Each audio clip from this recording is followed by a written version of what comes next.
はい、こんにちは。こんにちは。今日も来ていただいております。お邪魔してまスす。カジャン研究家でテーラー東洋企画統括の松山さん、松山です。よろしくお願いします。よろしくお願いします。松山さん、はい。今日はですね、ベトジャンはい。の紹介をしに来たんですよ。意外と知らないんですよ。ベトジャンは知ってるんですけど、細かいとこ、そうですよね。僕も知ってるかっていうと知らないんで。今日も私ちょっと来てるんですけども、はい。スカジャンってもともとその米兵の土産物といいますか、はいで日本で作って、はい、米兵にこうお土産として買ってもらったものじゃないですか。はい、スーベニアジャケットなんていう言い方しますもんね。戦後米兵がすごい日本に入ってきて、はい、で貧しいながらもこう日本人が米兵にこうお金を落としてもらうために作って売ったものですよね。はいはいはい、でその後、ベトナム戦争っていうのももちろん始まるんですけども、はい、その時に、はいでその米兵がどんどん介入といいますか、参戦といいますか、ベトナムにどんどん兵隊をとしていくんですけども、はい、そこでベトナムでも、その日本のスカジャンと同じように、ベトジャンっていうのが生まれるんですよね。これもやっぱりお土産目的、そうですね。米兵が土産物として買っていったものがベトジャンになります。ベトナムジャンパーの略ですね。はいはいはいはいはいはい。でこちら今置いてあるんですけども、はい。こういったジャンパーですね。ベトナムの地図がね、そうです刺繍されているのがオーソドックスなんですか、これ。そうですね。こちらがちょっとすごいオーソドックスなスタイルになるんですけども、まずこう片胸に虎、あと片胸に福という漢字なんですよね。はいはいはい。で袖にはこういうちょっとエビに見えるんですけど、これ竜なんですよ。はいはいはい。で背中にそのベトナムの地図、はいはい。あとメッセージだったりとか、あとその年号とかっていうのが記されているのが一番オーソドックスなスタイルになるんですよね。そういう意味ではスカジャンと似てますよね。地図が入ってて、そうですね。地名が入ってて、はい、スカジャンだったらジャパンって入ってるところがベトナムってなっててっていう、そういうことですよね。はいはい。あとその糸がちょっと日本のそのスカジャンとは全然違ってまして、ちょっとマットな糸で太めの糸で。これ手差し刺繍になるんですかね、当時は。確かにスカジャンと比べる、スカジャンってもっとこうきらびやかなイメージですけれども、手差しとこう一心一心こうやってやるっていうことですよね。一生懸命ベトナムの方が作ったなと思いますよ。それはそれでまた雰囲気がスカジャンとは全くこう変わってくるわけですね。変わってきますね。そうなんですよね。あと色もすごい結構カラフルですよね。確かに原色っぽいというか、そうなんですよ。日本のその、和装刺繍のそういったこう美的感覚とまたちょっと違ってまして、少し色の使い方もだいぶ違いますよね。あと年代によるっていうのもありますけどね。60年代から70年代にかけてっていうのがベトジャンっていうのはすごいベトナムで作られてますね。多かった時代。そうですね。同じねベトジャンってこれも。そうですそうです。そうなんです。ベトジャンって大きく分けて2種類ありまして、こういうツイルのこういったこうものと、あとこのポンチョライナーっていうその生地ですね。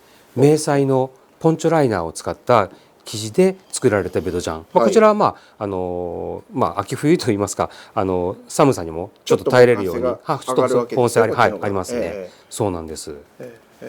大きくてこの2種類ですね。刺繍されてるものは。同じです同じ。大体一緒、地図がそうですね。こっちもマットな色糸を使って、こういった地図とかですねがオーソドックスなスタイルですね。こういうのもこうヴィンテージとかってすごくいっぱい見てきてらっしゃるんですか。そうですね。やはりベトジャンも好きなんでよく見てます。これは松山さんが企画した。そうですね。テーラー東洋から出してます。私が監修させてもらってます。今日の2着はそうですね。そうですね。スカジャンばっかり見てきてたんで、ずいぶんと言われてみると虎の雰囲気とかそうですね。すごい可愛らしいと言いますか愛嬌がある表情をしてますよね。あとこれも気づかれたと思うんですけど、こちら漢字の服に対してちゃんと英語でハピネスっていうのもあるんですよね。面白いですよね。南ベトナムの旗とアメリカの国旗。そうですね。ベトジャンの形ちょっと紹介したいんですけど、いいですか。ベベトジャンもやっぱりそのスカジャンと同じように、このファスナーっていうのを使ってるんですよね。こうフロントの開閉で。今じゃ当たり前ですけど、当時としてはですよね。まだまだ珍しい時代。やはり米兵に好まれるように、フライトジャケットなんかもみんなやっぱりファスナーじゃないですか。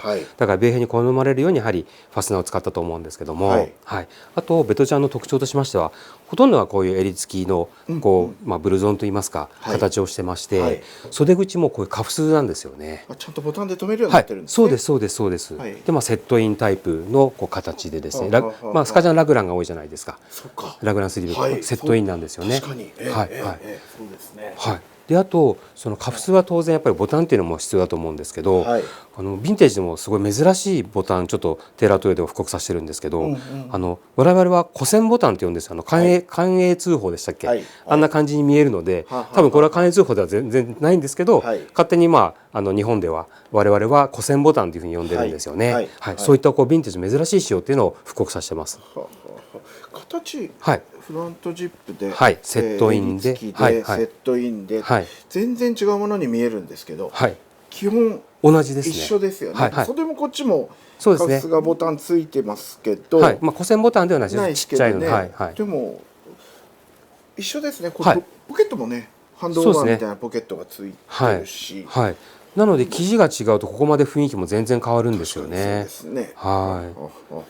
あとこの綿を押さえるそのキルティングのこのステッチの、これ我々はちょっとひょうたん型って言ってるんですけどそれは日本でしか通用しませんけど、ちょっとこう変わったステッチがキルティングステッチっていうのが入ってるんですよね。ライナーのポンチョライナーのステッチがそのままそういうことです。そういうことです。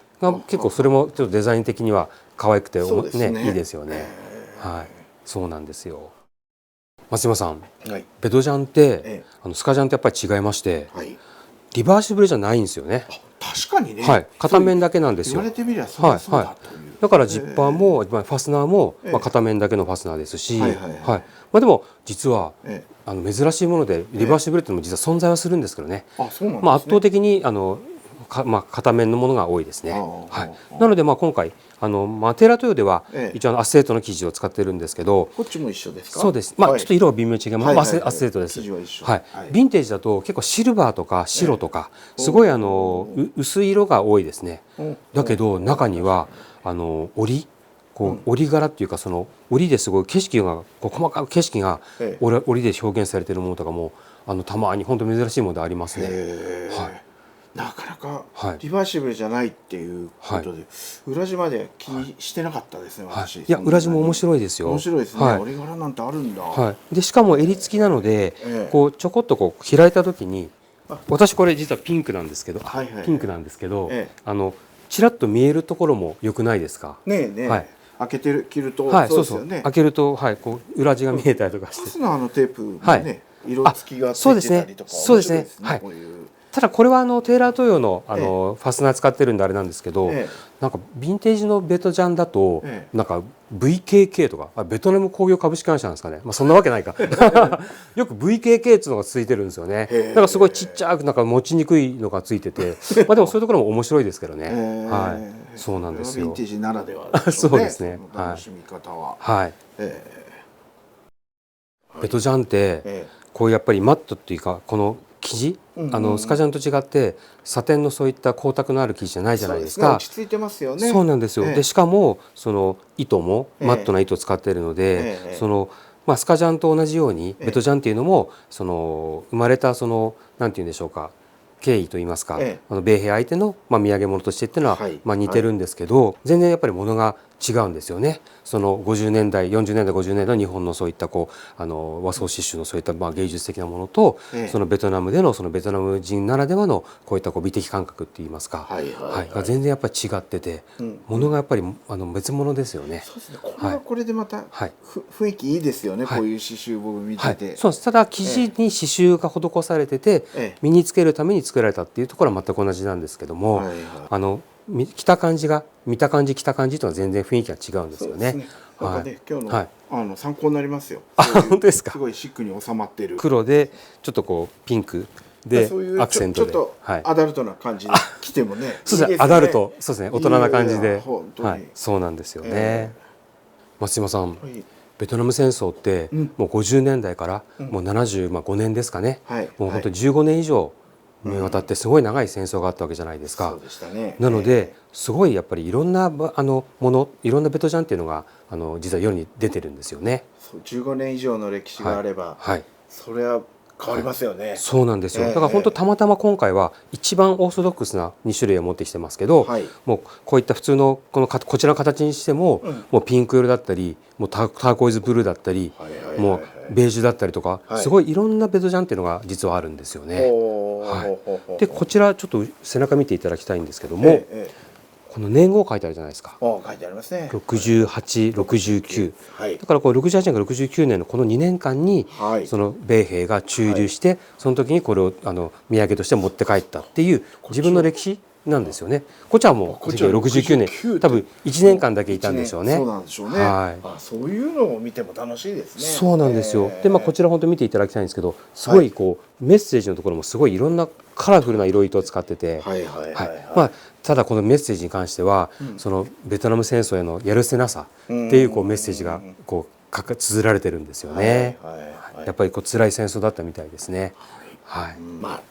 期間がある程度長い期間作られてたベトナム戦争を中心にね、っていうことだけあってやっぱ深いですね。そう本当に一言でベトジャンって言ってもめちゃめちゃいろんなのがあるんですよね。だから私もすごい好きで興味持っていろいろ調べたんですけど、かっこいいですよ。これはね、私正直な話、スカジャンはかなりここで学んでいろいろ興味を持っていろいろ来てっていうやってきたんですけど、実はベトジャンまだまだなんですよ。そうなんですか。ベトジャンもうちょっとこれを機に、そうですね、これきっかけになんかね興味を持っていろんなそのバリエーションも出会いたいし、奥深いですよ。いいですね。いいですよね。これからベトジャンの方もいろいろ本当掘り下げて紹介していこうと思うので、それ楽しみですね。ぜひぜひ楽しみにしてください。知りたい、もっと。ありがとうございます。ありがとうございます。